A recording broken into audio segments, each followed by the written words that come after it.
السلام عليكم ورحمة الله وبركاته. الحمد لله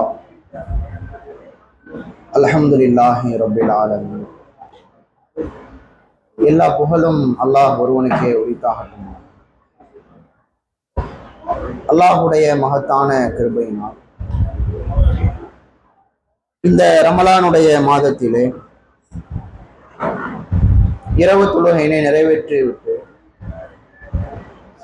நபிகள் நாயகம் ஸல்லல்லாஹு அலைஹி வஸல்லம் அவர்களினுடைய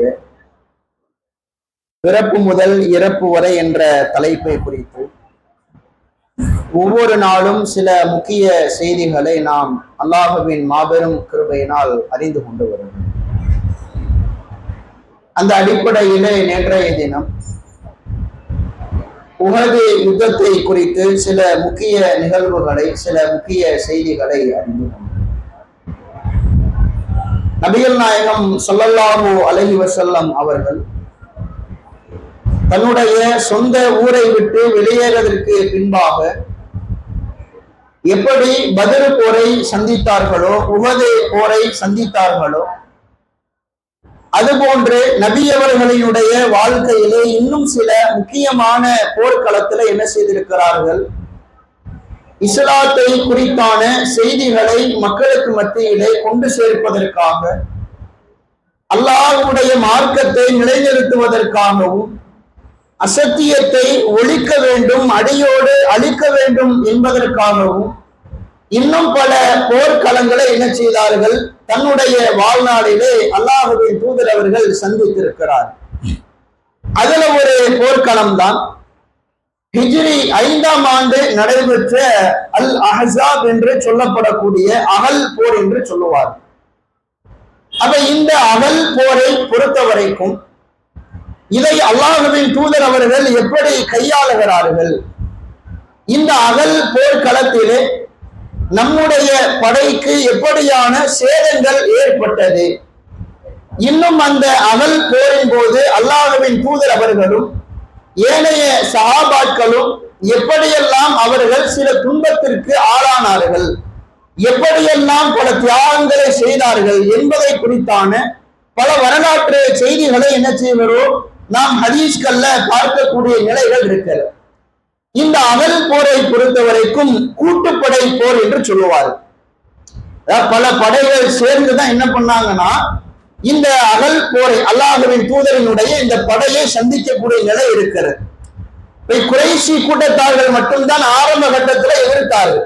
பத்ர் போர்க்களமா இருக்கட்டும், உஹது போர்க்களமாக இருக்கட்டும், அப்ப மக்கத்து காபிர்கள், அந்த மக்கத்து குறைஷியர்கள் மட்டும்தான் என்ன செய்தார்கள், இது போன்று தம்முடைய தூதரினுடைய அந்த படையை எதிர்ப்பதற்காக வந்தார்கள். ஆனா இந்த அகல் போரை பொறுத்த மாட்டிலும் யூதர்களும் என்ன செய்கிறார்கள், சில கட்டத்துல துரோகம் செய்யக்கூடிய விதமாக என்ன பண்றாங்க, இந்த போர்க்களத்துல ஈடுபடக்கூடிய ஊடுருவக்கூடிய அம்சங்கள் இருக்கிறது. அதனாலதான் தமிழ்ல என்ன பண்ணுவாங்கன்னா இந்த போருக்கு கூட்டுப்படை போர் என்று என்ன செய்வாங்க, பெயரிடக்கூடிய ஒரு சூழல் அமைகிறது. அப்ப இந்த போர்க்களம் ஆரம்பமாகிறது. இந்த போரை பொறுத்த வரைக்கும் சண்டையிடக்கூடிய நிலைகள் எல்லாம் ஆரம்பத்துல கிடையாது.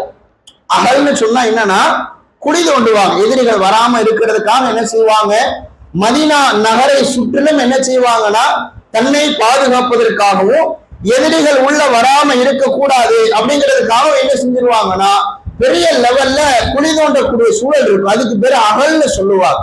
இப்ப அதுல என்ன பண்றாங்கன்னா அல்லாஹ்வுடைய தூதரும் ஏனைய நபி தோழர்களும் அந்த பணியில என்ன பண்றாங்க, பயங்கரமாக ஈடுபடுகிறார். எதிரிகளை உள்ள விட்டுறக்கூடாது, எதிரிகள் மதீனா நகரத்துக்குள்ள வந்துடக்கூடாதுன்னு சொல்லி முக்கியமான இடங்களை டார்கெட் பண்ணி என்ன பண்றாங்கன்னா மதீனா நகரை சுற்றிலும் அல்லாஹ்வின் தூதரும் அல்லாஹ்வின் தூதருடைய தோழர்களும் என்ன செய்கிறார்கள், அந்த பணியில ஈடுபடக்கூடிய நிலைகள் இருக்கிறது. இதுல பயங்கரமா என்ன பண்றாங்க, ரொம்ப கஷ்டப்பட்டு கடின உழைப்புகளை போட்டு, ஏன்னா குழி தோன்றது சாதாரணமான காரியம் கிடையாது. நீ சர்வ சாதாரணமா இன்னைக்கு ஒரு வீடு கட்டும் போது குழி தோண்டுவாங்களா இல்லையா? இன்னைக்கு ஜேசிபி வந்துருச்சு, கிரெயின் வந்துருச்சு, இப்படி பல வகையான வசதி வாய்ப்புகள் ஏற்பட்டுச்சு. இன்னும் குறுகலான ஏரியா கூட என்ன செய்வாங்க, நார்மலா இருக்கக்கூடியவர்கள் கடப்பாறையை கொண்டு குழி தோண்டக்கூடிய சூழல் இருக்கு. அந்த பணியெல்லாம் பயங்கரமான ஒரு கஷ்டமான ஒரு வேலை.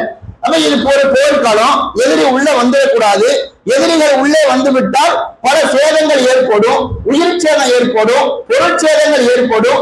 இஸ்லாத்தை ஏற்றவர்கள் பல பேர் என்ன செய்யலாம், இந்த போரின் மூலமாக எதிரிகள் மூலமாக அழிக்கப்பட்டு விடலாம் என்று சொல்லி என்ன பண்றாங்க, அந்த அவல் தோன்றக்கூடிய பணியில ரொம்ப கஷ்டப்பட்டு என்ன பண்றாங்க, ஈடுபடக்கூடிய ஒரு நிலை இருக்கு. அப்ப அதுல ஈடுபடும் போது பயங்கரமான பசியெல்லாம் ஏற்படும். சும்மா கிடையாது இல்லையா, குழியை தோண்டி மண்ணல்லி கல்லல்லி எல்லாத்தையும் என்ன செய்யணும், வெளியில எடுத்து போடக்கூடிய பணிகள். பயங்கரமான பசி ஏற்படும் போது ரொம்ப உணவுக்கு இக்கட்டான ஒரு சூழலாக இருக்கிறது. எப்படியான உணவை சாப்பிடுறாங்கன்னா சுப்ஹானல்லாஹ், நபித்தோழர்கள் எல்லாம் அவங்களுடைய உணவை வர்ணித்து காட்டுகிறார்கள். எங்களுக்கு சலிக்கப்படாத கோதுமை இருந்தது. கோதுமை மாவை என்ன செஞ்சிருப்பாங்களா, வச்சிருப்பாங்க.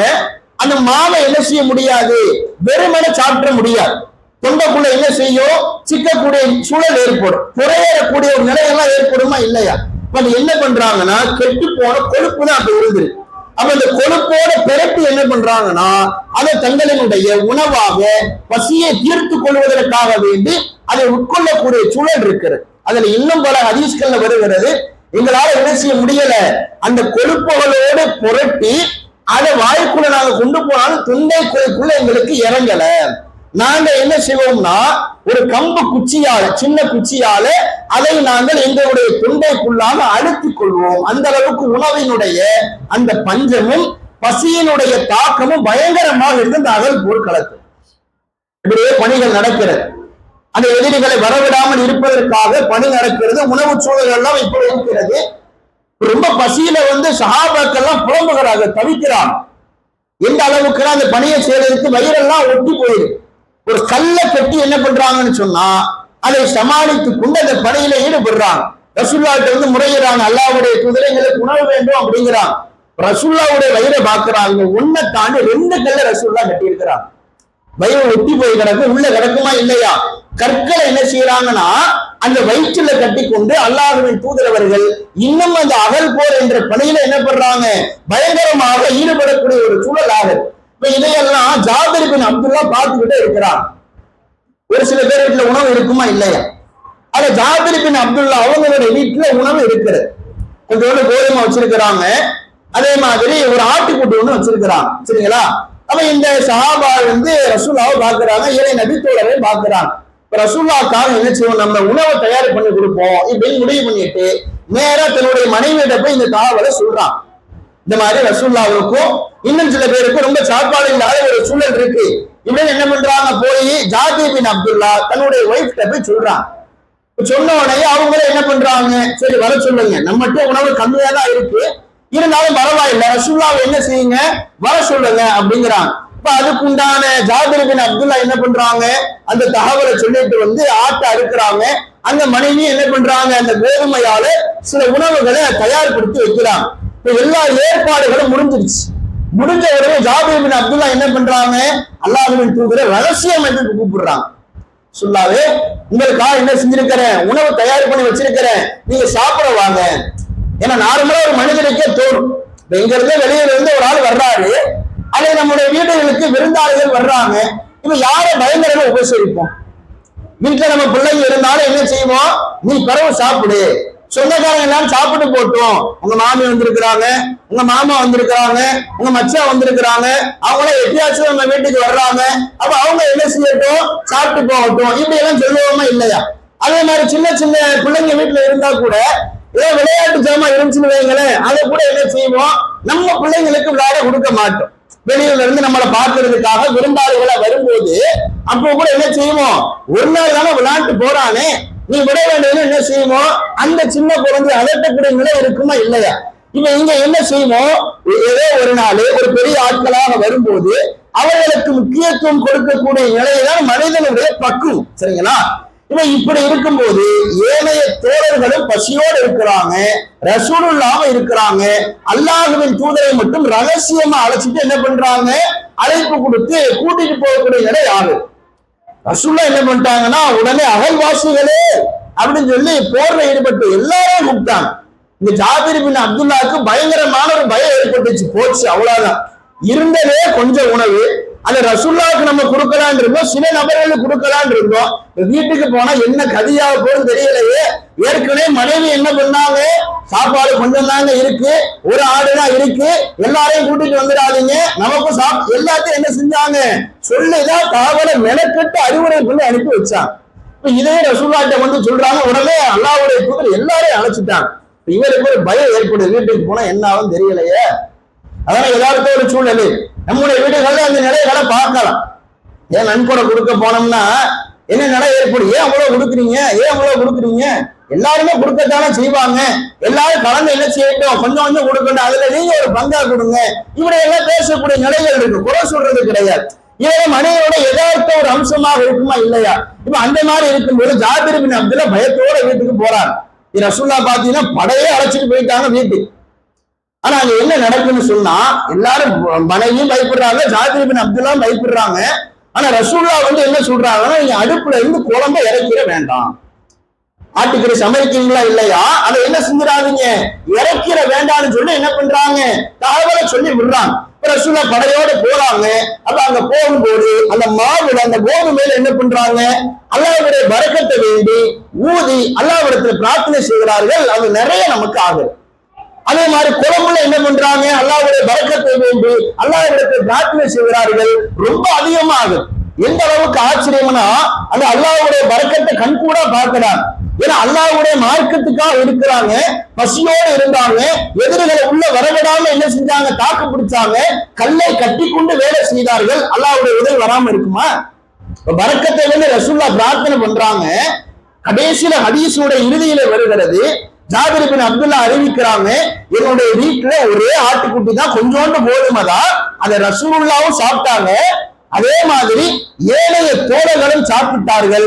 அவர்கள் சாப்பிட்டதுக்கு போனதுக்கு அப்புறம் இன்னும் நிறைய இருந்துச்சு.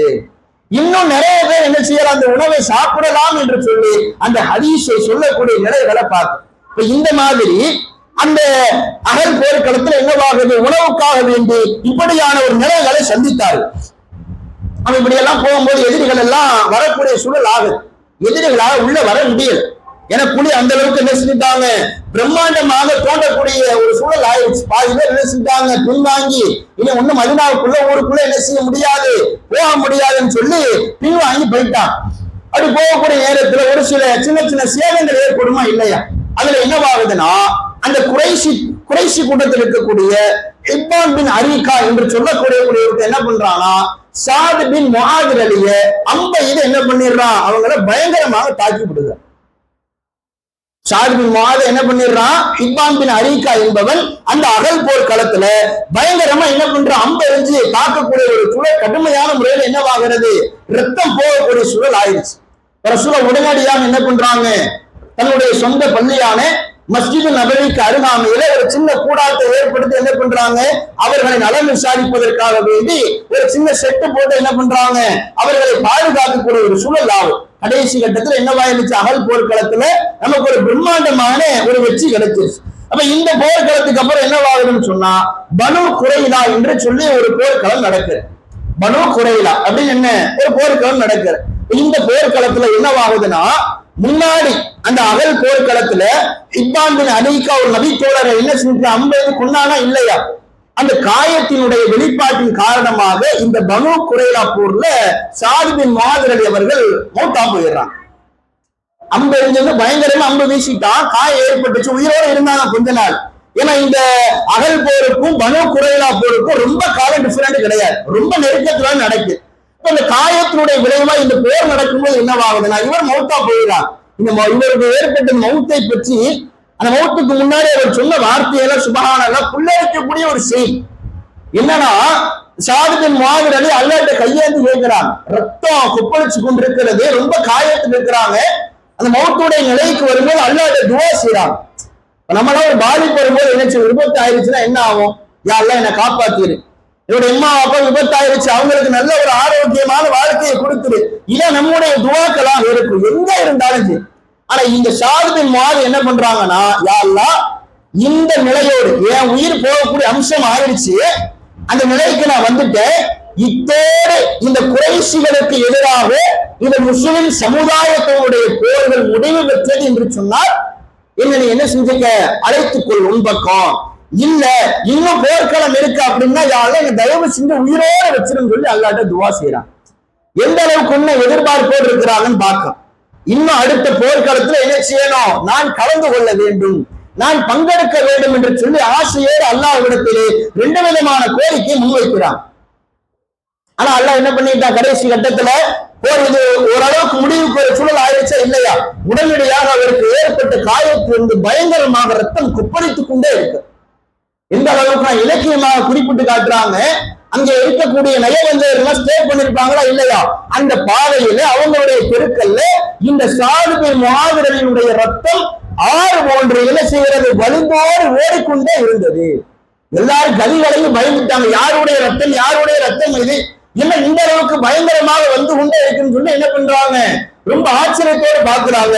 அந்த சாது பின் முஆவின் அவருக்கு ஏற்பட்ட காயத்திலிருந்து வந்த ரத்தம்.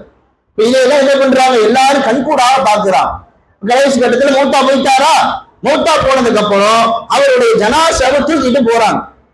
நயவஞ்சவன் அந்த படைகள்ல இருக்கிறான். ஜனாசா ரொம்ப லேசாரு. நீ பாத்தீங்கன்னா சாதாரணமா ஒரு மனிதனுடைய வெயிட்டுக்கும் ஒருத்தர் மூத்தா போயிட்டேன்னா அவருடைய வெயிட்டு கொஞ்சம் கூடுதலா இருக்கு. அதனாலதான் ஜனாசாவை 4 பக்கம் தூக்கிட்டு போவாங்க. ஒரே ஆள் என்ன செய்ய முடியாதுன்னா, என்னதான் 1 கிலோமீட்டர் மையவாடு இருந்தாலும் தூக்கிட்டு போக முடியாது. டக்குன்னு என்ன செய்வாங்கன்னா, ஜனாசாவை ஃபாலோ பண்ணி போறவங்க ஒரு 30 செகண்ட் இருக்க, 1 நிமிஷம் இருக்க என்ன செய்வாங்க, கையை மாத்தி மாத்தி விடுவாங்க. ஏன்னா அவ்வளவு வெயிட் என்ன செய்யணும்னா அந்த ஜனாசாவை எடுக்கக்கூடிய நிலை இருக்கு. அப்ப இவங்க இந்த சாது பின் முஆவின் ஜனாசாவை தூக்கிட்டு போறாங்க, வெயிட்டே இல்லை. நயவஞ்சகன் ஆச்சரியத்தோடு பார்க்கணும். ரசூலுல்லாஹ் குறிப்பிட்டு காட்டுறாங்க, இந்த நபித்தோருடைய ஜனாசாவை மலக்குமாக சுமந்து கொண்டு செல்கிறார்கள். எவ்வளவு பெரிய பாக்கியம் பாத்தீங்கன்னா, வானவர்கள் அந்த ஒரு போர்க்களத்தை யோசிச்சு பார்க்கணும். அல்லாஹ்வுடைய உதவி எதிர்பார்த்து இருக்கிறாங்க. அல்லாஹ் பதில் போர்க்களத்துல வானவர்கள் மூலமாக உதவியை கொடுத்தானா இல்லையா, அது மாதிரி இவர் ஆச்சரியத்தோடு அல்லாஹ்விடத்தில் துஆ செய்றாரு. இவருக்கு கிடைத்த பாக்கியம், உலகத்துல கிடைத்த சிறப்பு என்ன, அல்லாஹ்வுடைய பணியாட்கள் வானவர்கள் கண்ணியமிக்க அடியார்கள் இவருடைய ஜனாசாவை தூக்கி செல்லக்கூடிய நிலை அந்த பனூ குறைதா போர்க்களத்துல என்ன செய்கிறது, இருக்கக்கூடிய ஒரு சூழலாக. அவை தொடர்ந்து அடுத்து என்னவாகுதுன்னா, பனு முஸ்தலிக் என்று சொல்லப்படக்கூடிய ஒரு போர் நடக்கிறது. அந்த போர்க்களத்துலதான் தயமின் சட்டம் இறங்குகிறது. அதுக்கப்புறம் ஹிஜ்ரி 7ஆம் ஆண்டு கைபர் யுத்த களம் நடக்கிறது. அதே மாதிரி அதே வருஷத்துல தாத்துர் ரிகா என்று சொல்லப்படக்கூடிய ஒரு போர்க்களம் நடக்கிறது. தாத்துர் ரிகானா ஒட்டுத்துணி போர் அப்படின்னு சொல்லுவாங்க. ஏன்னா வாகனங்கள் எல்லாம் ரொம்ப குறைவாக இருந்த சூழல், மாத்தி மாத்தி ரொட்டீனாக என்ன செஞ்சாங்கன்னா வாகனத்துல பயணிச்சாங்க. அப்ப அதே நபித்தோழர்கள் போகும்போது நடையின் காரணமாக அவங்களுடைய பாதங்கள் வெடிச்சு போயிடுச்சு. நகம்லாம் என்ன செஞ்சிருச்சுன்னா அந்த நடையினுடைய காரணமாக கீழே விழுந்து போயிடுச்சு. அதனால துணிகளை என்ன செஞ்சாங்கன்னா கெட்டி கொண்டு நடந்த ஒரு சூழல் ஆயிருச்சு. இதுக்குனாலதான் இந்த போர்க்களத்துக்கு ஒட்டு துணி போர், தாத்துர் ரிகான் போர் என்ன செஞ்சு பேர் வந்ததாக குறிப்பிட்டு காட்டுறாங்க. இதெல்லாம் மக்கா வெற்றிக்கு முன்னாடி என்னவாகுதுன்னா, இத்தனை விதமான போர்க்களங்கள்ல அல்லாஹ்வுடைய தூதரும் இருக்கிறார்கள். ஏழை நபித்தோழர்கள் பல வகையில கொல்லப்படுறாங்க, பல தியாகங்களுக்கு என்ன செய்யறாங்க, உள்ளாக்கப்படுகிறார். இப்ப இதுக்கு பின்னாடிதான் ரசூலுல்லாஹ்வுடைய வாழ்க்கையில முக்கியமான ஒரு கட்டம். எந்த அளவுக்கு எந்த ஊரிலே மக்கள் எல்லாம் விரட்டி அடித்தார்களோ, எந்த ஊரிலே அல்லாஹ்வுடைய தூதரையும் இஸ்லாத்தை ஏற்றவர்களையும் எதிர்த்தார்களோ, அவர்களை கேவலப்படுத்தினார்களோ, துன்புறுத்தினார்களோ, சொல்லனா துயரத்துக்கு ஆளாக்கினார்களோ, அதே மக்கமா நகரத்தை குறைஷிகளை கதிகளுக்கு வைக்கக்கூடிய விதமாக என்ன செய்தார்கள், பயங்கரமான முறையில வெற்றியை கண்டார்கள். மக்கா நகரத்தை என்ன பண்றாங்க, ஹிஜ்ரி 8ஆம் ஆண்டு ஹிஜ்ரத் செய்து 8 வருடத்திற்கு பிறகாக என்ன செய்யறாங்க, மக்கா நகரத்தை வெற்றி கொள்ளக்கூடிய பாக்கியத்தை இறைவன் கொடுக்க 10,000 நபர்களோடு என்ன பண்றாங்க, அல்லாஹ்வின் தூதரவர்கள் இதே ரமலானுடைய மாதத்தில் வரக்கூடிய ஒரு சூழல். மக்கா வெற்றி கொள்ள வரும்போது, மக்கா நகரத்தை அடைய வருகிற பொழுது ரமலானுடைய மாதம் நோன்பை விடுகிறார்கள். பயணத்துல நோன்பு கிடையாதா இல்லையா, நோன்பை விடக்கூடிய ஒரு சூழல் ஆகிறது.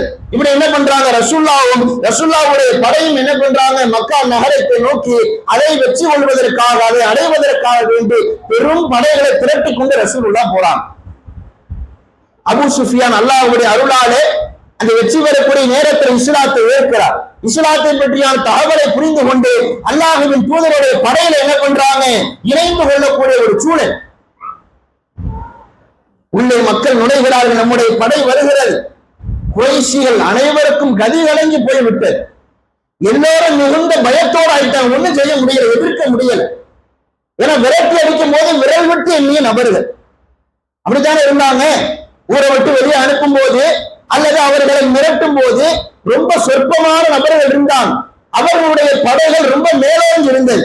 ஆனா அதற்கு முன்னாடி எத்தனை யுத்தங்கள் நடந்தது. அந்த யுத்த களத்திலே பல குறைஷியர்கள் கொல்லப்பட்டு விட்டார்கள். பல முக்கிய தலைவர்கள் கொல்லப்பட்டார்கள். அல்லாஹ்வுடைய எதிரி அபூஜஹல் கொல்லப்பட்டு விட்டான். இருந்த அபூ சுஃபியானும் இஸ்லாத்திற்கு வந்து விட்டான். பல மைனஸ், குறைஷியர்களுக்கு பல மைனஸ் ஆயிடுச்சு. ஒண்ணுமே செய்ய முடியல, வழிகாட்ட யாரும் இல்லை, எதிர்க்க முடியல. அவ்வளவுதான் என்னவாயிருச்சு. ரொம்ப பயத்தோடு இருக்கும் போது ரசூலுல்லாஹ் படைகளோடு வருகிறார்கள். அவங்களால் எதிர்க்க முடியாத ஒரு சூழல். மக்காவை அல்லாஹ்வுடைய அருளால் என்ன பண்றாங்க, கைப்பற்றுகிறார். அங்கே யாருடைய பேச்சுக்கு மஞ்சவில்லை அல்லாஹ்வுடைய தூதர் அவர்கள். இனிமே நீ தொடக்கூடாது, இஸ்லாத்தை பரப்பக்கூடாதுன்னு சொல்லி எவருடைய நாவும் அசையவில்லை. இருந்தாலும் ரசூலுல்லாஹ் என்ன தெரியுமா பண்ணாங்க, குறைஷி குலத்தவர்களுக்கு சில வாய்ப்பை கொடுத்தான். யார் இந்த நேரத்தில் ஆயுதங்களை கீழே போடுறீங்களோ அவர்கள் அபயம் பெற்று விட்டார். அபயம்னா என்ன, உங்களுக்கு எந்த பயமும் கிடையாது, நீங்க நார்மலா இருந்துட்டு போயிடலாம், ஆயுதம் தூக்க கூடாது. என்ன பண்றாங்க, ரசூலுல்லாஹ் ஒரு வாய்ப்பை கொடுக்குறாங்க. இல்ல உங்களுடைய வீடுகளுக்குள்ள இருந்து நீங்க வீட்டை பூட்டிக்கிட்டீங்க அப்படின்னு சொன்னா நீங்கள் அபயம் பெற்று விட்டீர்கள். வீட்டை பூட்டிங்க இலக்கியமா சொல்றாங்க, வெளியில வராம எதிர்க்காம சண்டை போடாம இருந்தீங்கன்னா உங்களுக்கு என்ன சேஃப் தான். இப்படின்னு என்ன பண்றாங்க, அல்லாஹ்வின் தூதர் அவர்கள் ஒரு சின்ன வாய்ப்பை குறைஷியர்களுக்கு கொடுக்குறாங்க. இது என்னவாகுதுன்னு சொன்னா ஏனைய தோழர்களுக்கு ஒரு சின்ன சின்ன சலசலப்பு ஏற்படும். அன்சாரி தோழர்கள் இன்னும் பிற தோழர்கள் எல்லாரும் மதீனா நகரத்திலிருந்து வந்தாங்களா இல்லையா, என்ன பேசிக்கிட்டாங்க, என்னதான் இருந்தால் நமக்கு ஏற்படுமா இல்லையா. குடும்பத்துக்குள்ள ஒரு சின்ன பிரச்சனை ஏற்படுதுன்னு வைங்களேன். பிரச்சனை ஏற்படும் போது எவ்வளவுதான் தப்பு பண்ணியிருந்தாலும் அவனை காப்பாற்ற நம்ம முயற்சி பண்ணும். ஒரு சின்ன விபத்து பண்ணிட்டான், இல்ல யாரையும் அடிச்சுட்டான், பெரிய பிரச்சனை ஆயிடுச்சு. இப்ப அங்க ஒரு பெற்றோரா ஒரு தகப்பனால தாயா என்ன பண்ணுவோம், தெரியாம தப்பு பண்ணிட்டான் மன்னிச்சிருங்க, இப்படி என்ன செய்வோம். ஒரு சில பேர் இறங்கி போவாங்க, இல்ல என் புள்ள மட்டும்தான் தப்பு பண்றானா, இப்படி எல்லாம் என்ன செஞ்சிருவோம், நம்ம அவனை அவனுடைய தப்பை நியாயப்படுத்தி கொண்டு இருக்கக்கூடிய ஒரு சூழல் ஆகும். இன்னும் சில பேர் என்ன பண்ணுவாங்க, முழுக்க முழுக்க அவனுக்கு சப்போர்ட் பண்ணக்கூடிய ஒரு நிலையாரு. ஏன்னா ஒரு பக்கம் மனசு ஓரமா சொந்தக்காரன், ஊருக்காரன், ஏரியாக்காரன் ரொம்ப நெருங்கி பழகி போயிட்டான், இப்படி என்ன செய்வோம், அந்த மாதிரி மனநிலை ஏற்படுமா இல்லையா. இது மாதிரி ரசூலுல்லாஹ்வுக்கு ஏற்பட்டு விட்டதே என்று சொல்லி என்ன பண்றாங்கன்னா ஏழைய சஹாபாக்கள் எல்லாரும் அது சரி, அவங்க எல்லாருமே ரசூலுல்லாஹ்வுடைய குலத்தாரு, ரசூலுல்லாஹ்வுடைய ஊராரு தானே, அதனாலதான் இப்படியான வாய்ப்பை கொடுத்தாங்கன்னு சொல்லி என்ன பண்றாங்க, ஏழைய சஹாபாக்கள் எல்லாம் சொல்லக்கூடிய நிலை ஆயிடுச்சு. ரசூலுல்லாஹ்வுக்கு தெரியாம இருந்துருமா, அல்லாஹ் என்ன பண்றா, வஹியின் மூலமாக அந்த செய்தியை அறிவிக்கக்கூடிய ஒரு காட்சியை கண்கூட பார்க்கிறான்.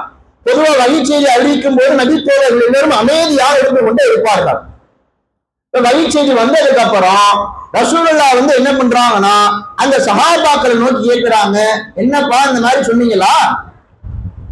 அந்த சஹாபாக்கள் சொன்ன வார்த்தையை அப்படியே சொல்றாங்க, ஊராருக்கு குலத்தவருக்கு இப்படித்தான் பேசுவாங்க, இப்படிங்கிற கருத்தை நீங்க சொன்னீங்களா அப்படின்னு கேட்பாங்க. ஆமா அல்லாஹ்வுடைய தூதரே, நாங்கள் அல்லாஹ்வின் மீதும் உங்கள் மீதும் வைத்த பேராசையின் காரணமாகத்தான் அப்படி நாங்கள் சொன்னோம். அல்லாஹ் நேற்று நாளே உங்க படைகளுக்குள்ள வந்தாங்க, இஸ்லாத்துக்கு வந்தாங்க, தியாகம் பண்ணாங்க, ரசூலுல்லாஹ்வுக்காக தானே முழுக்க முழுக்க அர்ப்பணிச்சு வந்தாங்க. அப்ப எந்த ஒரு கஷ்டத்தை ஏற்படாம அவங்களுக்கு நீங்க ஃப்ரீயான ஒரு வாய்ப்பை கொடுத்துட்டீங்களேன்னு சொல்லி மறைமுகமா இந்த பேரர்கள் என்ன செய்யறாங்க, உங்கள் மீதும் அல்லாஹ் மீதும் வைத்த பேராசையின் காரணமாக மட்டும்தான் நாங்கள் இப்படி சொன்னோம் என்று சொல்லி என்ன பண்றாங்க, சஹாபாக்கள் எல்லோரும் சொல்லுகிறார்கள். அப்போ ரசூலுல்லாஹ் பேச்சை முடிச்சுட்டு போயிடலாம். இப்ப இந்த அளவுக்கு என்ன ஆகுதுன்னு சொன்னா மக்கா வெற்றி கொள்ள வருகிற பொழுது அந்த மக்களுக்கு சின்ன சின்ன வாய்ப்பு என்ன பண்றாங்க, ரசூலுல்லாஹ் கொடுக்கக்கூடிய நிலைகள் ஆகும். அதுக்கப்புறம் இணை கடவுள்கள் எல்லாரையும் உடைச்சு எறிகிறான். மக்கத்து காஃபிர்கள் அல்லாஹ் மட்டும்தான் தொழுதாங்களா கிடையாது, லாத்து உஸா இந்த மாதிரி சிலைகளை வச்சிருந்தாங்களா இல்லையா. இப்படி கிட்டத்தட்ட 60 சிலைகள் மக்காக்குள்ள என்ன இருக்கிறது, இணை கடவுள்கள் இருக்கிறது. ரசூலுல்லாஹ்வுடைய முதல் பணியாக என்ன பண்ணாங்கன்னா மக்காவை வெற்றி கொண்டதுக்கு பின்னாடி குச்சிகளால் என்ன பண்றாங்க, எல்லா இணை கடவுள்களையும் உடைத்து வீசுகிறார்கள். அந்த மக்காவிற்குள்ளே காபாவுக்குள்ளே இஸ்மாயில் இப்ராஹிம் நபி இருக்கிறாங்களே அவங்களுடைய உருவ படங்களும் இருக்கிறது, உருவ சிலைகளும் இருக்கிறது. அதை என்ன பண்றாங்கன்னு சொன்னா இதெல்லாம் பள்ளிவாசல்ல அறவே இருக்கக்கூடாது, அல்லாஹ்வுடைய ஆலயத்துல இதுக்கு இடமே கிடையாதுன்னு சொல்லி என்ன பண்றாங்க, அதையும் அடிச்சு உதைச்சு என்ன பண்றாங்க துவம்சம் செய்யக்கூடிய நிலைகள் இருக்கு. இப்படி மக்காவினுடைய வெற்றிக்கு அப்புறம் என்னவாகுதுன்னு சொன்னா, இந்த மாதிரி பல இஸ்லாத்துல எது முதன்மையான காரியமோ, எது அடிப்படை கொள்கையோ, எது ஏகத்துவமோ அதை என்ன செய்தார்கள், மக்காவை வெற்றி உண்டதுக்கு அப்புறம் முதலாக அதைத்தான் ஆழத்தனமாக பதிந்தார். பொதுவா நமக்கு என்னவாகும்னா, ஒரு இடத்தை நம்ம ஜெயிச்சிட்டோம்னு சொன்னா அதுல பயங்கரமா கொண்டாடக்கூடிய அம்சம் தான் இருக்கு. நீங்க பல அரசியல் தலைவர்களை பார்க்கலாமா இல்லையா? ஒரு தொகுதியில ஜெயிச்சுட்டாங்க, இல்ல ஒரு மாநிலத்துல ஜெயிச்சாங்க, சிஎம் ஆயிட்டாங்க, இல்ல துணை முதலமைச்சர் ஆயிட்டாங்க, இல்ல எம்எல்ஏ எம்பி ஏதோ ஆயிட்டாங்கன்னு சொன்னா அந்த தலைவரை தூக்கி வைத்து கொண்டாடக்கூடிய தொண்டர்கள் இருப்பார்கள். அல்லது தலைவனே என்ன செய்வான், தன்னை பற்றி புகழ்ந்து பேசக்கூடிய நிலைகள் எல்லாம் இருக்கும். அங்க என்ன பணிக்காக வந்திருக்கிறோம், என்ன நோக்கத்துக்காக இந்த பதவிக்கு வந்தோம், அதை நிறைவேற்றினோமா, அந்த ஒரு அம்சம் இருக்காது. ஆனா ரசூலுல்லாஹ் என்ன பண்ணாங்க, எந்த கொள்கையை சொல்ல வர பொழுது அந்த மக்கள் எதிர்த்தார்களோ, எந்த இணை கடவுள்களை அவர்கள் வணங்கி கொண்டிருக்கிற பொழுது நாம் அதை எதிர்த்து பிரச்சாரம் செய்கிற பொழுது நம்மை ஊரை விட்டு அடித்து விரட்டினார்களோ, அதே இணை கடவுள்களை வந்த முதல் வேலையாக முதல் பணியாக என்ன செய்தார்கள், அதை முழுவதுமாக அடித்து உடைத்து பள்ளிவாசல் அல்லாஹ்வுக்கு சொந்தமானது, மக்கா இந்த காபா முதல் ஆலயம் அல்லாஹ்வை மட்டும்தான் வணங்கி வழிபட பெற வேண்டும் என்று சொல்லி அதை முழுக்க உடைத்தெறிந்து பேசினார். இது மக்கா வெற்றியில முக்கியமான ஒரு விஷயம். அதுக்கப்புறம் என்ன பண்றாங்க, அல்லாஹ்வை புகழக்கூடிய வெள்ளமாக பேசுகிறார்கள் ரசூலுல்லாஹ். வெற்றி கொண்டதுக்கு அப்புறம் புகழக்கூடிய சில வார்த்தைகளை சொல்லணுமா இல்லையா? நம்மையாவது புகழக்கூடிய வார்த்தை கிடையாது. வெற்றியை குறித்து அல்லாஹ் அருளிய வசனங்களை 48வது அத்தியாயம் சூரத்துல் ஃபத்ஹ் இருக்கா இல்லையா? இன்னா ஃபத்ஹனா லக ஃபத்ஹம் முபீனா அப்படின்னு தொடங்கப்படக்கூடிய சில வசனங்களை என்ன பண்றாங்க, அல்லாஹ்வின் தூதரவர்கள் அங்கே ஓதக்கூடிய அம்சத்தை பாருங்க. இப்படியே மக்கா வெற்றியில என்னவாகிறது, ஒவ்வொரு இஸ்லாத்தினுடைய சில முக்கியமான சட்டதிட்டங்கள், அடிப்படையான கொள்கை விஷயங்கள் அனைத்தும் மக்கா நகரத்தில் என்னவாகிறது, பரவப்படக்கூடிய ஒரு சூழல் ஆகிறது. இஸ்லாத்தை நோக்கி மக்கள் சாறை சாறையாக வருகிறார். ஏகத்துவத்தை நோக்கி அல்லாஹ்வின் தூதரை தூதர் என்று நம்பிக்கொண்டு என்ன செய்கிறார்கள், பல மக்கள் இஸ்லாத்தை நோக்கி வருகிறார். இவர் அல்லாஹ்வின் புறத்திலிருந்து வகிச்செய்தியை கொண்டு வருகிறாராமே, இவர் சொல்லக்கூடிய செய்திகள் அனைத்தும் உண்மை என்று சொல்லி என்ன பண்றாங்க, மக்கள் சாறை சாறையாக இஸ்லாத்தை ஏற்றி வரக்கூடிய அந்த நிலைகளை பார்க்கிறோம். அதற்கு பின்னாடி மக்கா நகரத்தை என்ன பண்றாங்க, புனிதமிக்க ஒரு நகரமாக அறிவிப்பு செய்யறாங்க. புனிதம் நிறைந்த ஊர் இந்த மக்காங்கிற ஊரு, இதுக்குள்ள எவனும் என்ன செய்யக்கூடாது, இனிமே வேட்டையாடக்கூடாது, புற்பூண்டுகளை நீங்கள் என்ன செய்யக்கூடாது, பிடுங்கக்கூடாது, கீழே கண்டெடுக்கப்பட்ட பொருட்களை நீங்கள் சொந்தமாக வைத்துக் கொள்ளக்கூடாது என்று சொல்லி பல எல்லைகளை பல வரைவுகளை என்ன பண்றாங்க, தான் வெற்றி கொண்டதற்கு பின்னாக தான் ஆட்சி அமைக்க போகிற பொழுது என்ன பண்றாங்க ரசூலுல்லாஹ் இது மாதிரியான இஸ்லாத்தினுடைய சட்டங்களை என்ன பண்றாங்க, அவர்களுக்கு சொல்லக்கூடிய நிலைகளை பார்க்க. இதுதான் மக்கா வெற்றியினுடைய சுருக்கமான ஒரு தகவல். ரசூலுல்லாஹ் உள்ள வந்ததில் இருந்து என்னென்ன நிகழ்வை எல்லாம் செய்தார்களோ அத்தனை விஷயமான முக்கியமான சில காரியங்களை என்ன பண்ணிட்டாங்க, மக்கா வெற்றியில செய்து விட்டார்கள். கொள்கையை மக்களுக்கு மத்தியிலே போதிப்பதுதான் முக்கியமான விஷயம் என்று சொல்லி அதை மையமாக வைத்து என்ன செய்கிறார்கள், மக்களுக்கு மத்தியிலே சொல்லுகிறார்கள். அல்லாஹ்வுடைய அருளான இஸ்லாத்தை நோக்கி வந்தார்கள். இன்னைக்கு நம்ம அதை புரிந்து கொள்ள வேண்டும். எங்க இருந்தாலும் சரி, கொள்கை என்பது ஒரு மனிதனுக்கு முக்கியம். அந்த கொள்கையினால் பல தியாகங்களை பல விஷயங்கள் இழக்கக்கூடிய நிலைகள் ஏற்படத்தான் செய்யும். அங்க அல்லாஹ்வுடைய தூதரை எதிர்த்தார்கள். இங்க நம்முடைய உம்மா இருக்கலாம், வாப்பா இருக்கலாம், சொந்தக்காரங்க இருக்கலாம், ஊரார் இருக்கலாம், உச்சார் இருக்கலாம், உறவினர் இருக்கலாம். அந்த எதிர்ப்புக்கெல்லாம் பயந்து என்ன செஞ்சிடக்கூடாது, நாம் ஓடி ஒளிந்து விடக்கூடாது. ஒருவேளை அல்லாஹ்வுடைய தூதரும் தூதருடைய படைகளும் எதிர்த்து விட்டார்கள், அமைதியாக இருப்போம், சொந்தக்காரங்க நம்ம அப்படியே போயிடுவோம்னு சொன்னா இந்த வெற்றி கிடைச்சிருக்குமா? இந்த இஸ்லாமிய மார்க்கம் என்பது மக்கா நகரத்தை தாண்டி நம்முடைய பகுதிகளுக்கு இஸ்லாமிய மார்க்கம் வந்திருக்குமா? யோசித்து பாருங்கள். அடுத்தடுத்த சந்ததிகளுக்கு அடுத்தடுத்த தலைமுறைகளுக்கு இந்த அல்லாஹ்வுடைய மார்க்கம் என்று வளர்ந்து கொண்டே இருக்க வேண்டும் என்று சொன்னால் நம்முடைய வாழ்க்கையிலே கொள்கை பிடிப்பும் அவசியம், தியாக உணர்வு முக்கியம், அர்ப்பணிப்பு முக்கியம். இதை என்ன செய்யணும், நம்முடைய வாழ்க்கையில முழுமையாக இணைத்துக் கொள்ளக்கூடிய மக்களா இருக்கும். அதை தொடர்ந்து அது மக்கா வெற்றியை ஒட்டி என்னவாகுதுன்னா புனேன் யுத்த களம் நடக்குது. புனேன் யுத்த களம் என்னவாகுதுன்னா அதே ஹிஜ்ரி துல்காதா அந்த ரமலானுக்கு அடுத்து வரக்கூடிய செவ்வாலுக்கு அப்புறம் வருமா இல்லையா, துல்காத மாசத்துல என்ன இந்த ஹுனைன் என்ற முக்கியத்துவம் வாய்ந்த ஒரு போர்க்களம் நடக்குது. இதுல என்னவாகுதுன்னு சொன்னா நம்முடைய படைகள் ரொம்ப பயங்கரமா இருக்கிறான், நிறைய பேர் இருக்கிறான். ஹுனைன் சொன்னா ஒரு பள்ளத்தாக்கை குறிப்பிட்டு காட்டுவான். இப்ப அந்த இடத்துல நடைபெறக்கூடிய போருக்கு தான் ஹுனைன் என்ற பேரை சொல்றாங்க. இது நம்முடைய படைகள் அதிகமா இருக்கும் போது நம்முடைய கூட்டத்துக்கு கொஞ்சம் என்னவா சேட்டை பிடிச்சிருச்சு, கொஞ்சம் மமதை ஆயிடுச்சு. ஏன்னா ஆரம்பத்துல ஒவ்வொரு போர்க்களத்துல ஆட்கள் கம்மி, ஆயுதம் கம்மி, வாகனம் கம்மி, படைபலம் கம்மி. இந்த போர்க்களத்துல மக்கா வெற்றிக்கு அப்புறம் நடக்குதா இல்லையா, நிறைய படைகள் இருந்தாங்களா இல்லையா, அந்த நேரத்துல என்ன செஞ்சுட்டாங்கன்னா போர்க்களத்திலே பல முஸ்லிம்கள் புறமுதுகு காட்டி என்ன பண்றாங்க, ஓடக்கூடிய ஒரு சூழல் ஆயிடுச்சு. போரை விட்டு என்ன பண்றாங்கன்னு சொன்னா சில பேர் ஓடக்கூடிய நிலை ஆகுறது. அதுல அபு சுஃபியான் என்ன பண்றாங்கன்னா ரசூலுல்லாஹ் கூட இருக்கிறாங்க. இன்னொரு நபித்தோழர் என்ன பண்றாங்கன்னா அல்லாஹ்வின் தூதரோடு இருக்கிறாங்க. இங்க அல்லாஹ்வின் தூதர் அவர்கள் தன்னந்தனி ஆளாக இருக்கக்கூடிய ஒரு சூழலை பார்க்கும். எத்தனையோ போர்க்களங்களை அல்லாஹ்வுடைய தூதரை பாதுகாப்பதற்கு பல நபர்கள் இருந்தார்கள். இந்த போர்க்களத்துல ரசூலுல்லாஹ்வுக்கு முன்னாடி 2 பேர் தான் இருக்கிறாங்க. ஒன்னு அபு சுஃபியான், இன்னொரு நபித்தோழர் என்ன செஞ்சாரு கூட இருக்கிறார். அப்படி இருக்கும்போது என்னவாகுதுன்னா அந்த ஹதீஸ் அறிவிக்கக்கூடியவர் சொல்றாரு, எங்கள் இருவரை தவிர அல்லாஹ்வின் தூதரோடு வேறு யாரும் என்ன செய்யல, சபையில இல்ல. ஹுனைன் போர்க்களத்திலே பல பேர் என்ன செஞ்சாங்க, புறமுதுகு காட்டு ஓடிட்டாங்க. ஆனா ரசூலுல்லாஹ் இப்படி திரும்ப இருந்தாங்க அந்த போர்க்களத்துல. அந்த வீர தீரத்தை ரசூலுல்லாஹ்வுடைய தோற்றத்தை என்ன பண்றாங்கன்னா அந்த ஹதீஸினுடைய அறிவிப்பாளர் அறிவிக்கிறார், அல்லாஹ்வின் தூதர்கள் வெவ்வேறு கழுதையில என்ன செய்தார்கள், அழகிய முறையில வீரத்தோடு உட்கார்ந்து இருந்தார்கள். உட்கார்ந்து கொண்டு அல்லாஹ்வின் தூதர் அவர்கள் எதிரி படைகளை நோக்கி சொன்னார்கள், அன ரசூலுல்லாஹ் கதீப், நான் இறை தூதர், ஒன்றும் பொய்யன்லாம் கிடையாது. நான் அல்லாஹ்வுடைய தூதர், பொய்யன் கிடையாது. ஆனா இப்னு அப்துல் முத்தலிப், நான் அப்துல் முத்தலிஃபுடைய பையன் மகன் என்று சொல்லி என்ன பண்றாங்க ரசூலுல்லாஹ் எதிரிகளுக்கு மத்தியிலே உலக்கமிட்டு சொல்லுகிறார். அப்துல் முத்தலிப் பையனா என்ன அர்த்தம், ரசூலுல்லாஹ்வுடைய வாப்பா அப்துல்லா தானே, அப்படியே அப்துல் முத்தலிஃபுடைய பையன் பயான் முடிஞ்சு கேட்டக்கூடாது, சரிங்களா? அன்னைய காலத்துல என்ன பண்ணுவாங்கன்னா பரம்பரையோட சேர்த்து தான் சொல்லுவாங்க. ரசூலுல்லாஹ்வுடைய வாப்பா அப்துல்லா தான். அப்துல்லாவுடைய வாப்பா யாரு, அப்துல் முத்தலிப். அப்ப இப்படி அன்றைய காலத்துல பாத்தீங்கன்னா ஒன்றன் பின் ஒன்றாக இருக்கக்கூடிய தலைமுறை என்ன செய்வாங்க, அதிகமா சேர்த்து சொல்லுவாங்க. இப்ப ரசூலுல்லாஹ் என்ன பண்றாங்க, இந்த யுத்த நேரத்திலும் கூட அதை மக்களுக்கு மத்தியில என்ன செய்யறாங்க, எதிரிகளுக்கு மத்தியில புலங்கக்கூடிய ஒரு அம்சத்தை பார்க்க. இப்ப இது மாதிரி இந்த ஹுனைன் என்ற யுத்த களம் நடக்குது. இப்ப இதை தாண்டி என்னவாகுதுன்னு சொன்னா தபுக் என்ற போர்க்களம் நடக்குது. இந்த போர்க்களம் என்ன, அதே ஹிஜ்ரி 8ஆம் ஆண்டு என்ன செய்கிறது, மக்கா வெற்றியை தொடர்ந்து கிட்டத்தட்ட அடுத்தடுத்த நிலைகள்ல என்னவாகுது, போர்க்களங்கள் நடைபெற்று கொண்டே இருக்கு. இந்த தபுக் போர்க்களத்துல பல படிப்பினைகள் இருக்கு.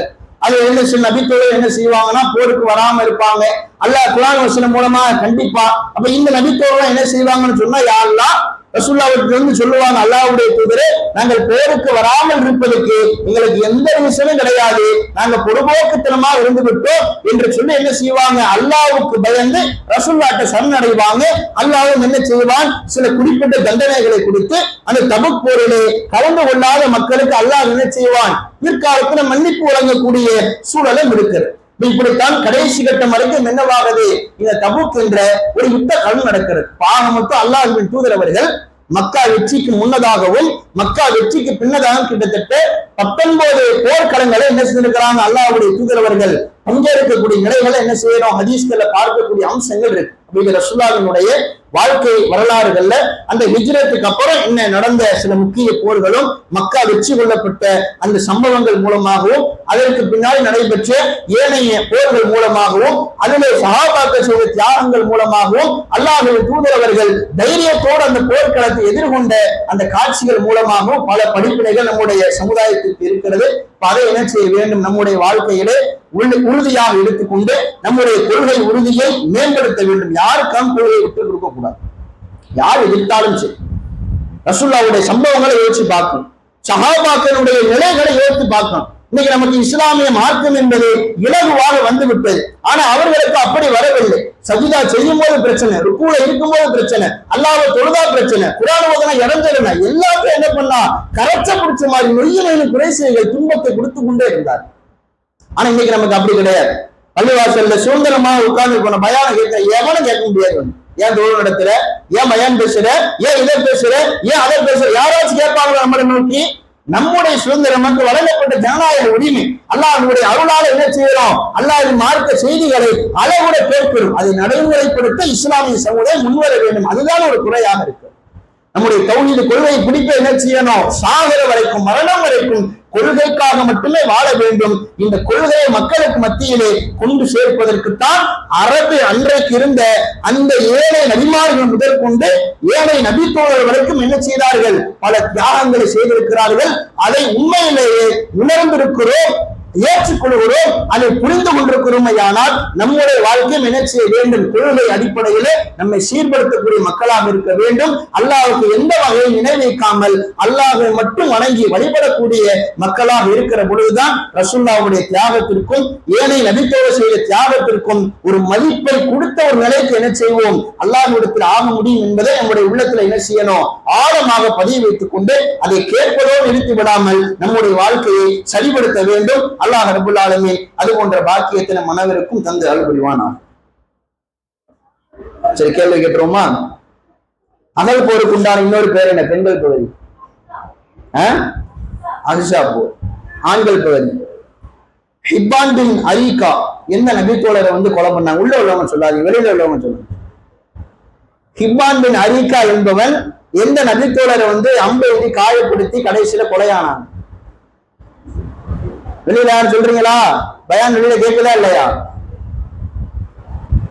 சரி, உள்ள நம்ம சொல்லணும். சாத் பின் முஆத் அலி. சரி, ஆண்கள் பகுதிக்கு எத்தனை இணை கடவுள்கள் ரசூலுல்லாஹ் அப்புறப்படுத்தினாங்க மக்காவில்? எத்தனை? 60. பெண்கள் பகுதி மக்கா வெற்றி கொள்ளப்பட்ட ஆண்டு ஹிஜ்ரி.